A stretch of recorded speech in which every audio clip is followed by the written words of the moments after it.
Ale kdyby mě něco takového velkého mělo kousnout třeba do prdele? Kámo, říkám ti, nechám si odoperovat prdel. Tak to dám sem, pokud se nemýlim. Výborně, velmi výborně. A teďkom potřebujeme baterku, potom potřebujeme engine part a hned potom to potřebujeme zašroubovat, na to máme ten wrench.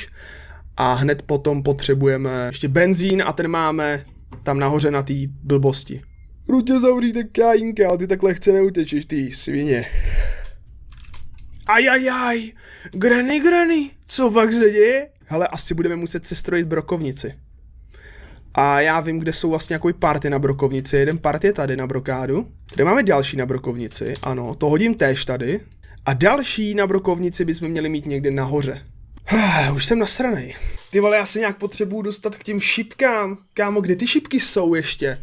Oni jsou jenom ty 3 tam, nebo jsou ještě někde jinde? Aha, já potřebuji ještě tohle, super.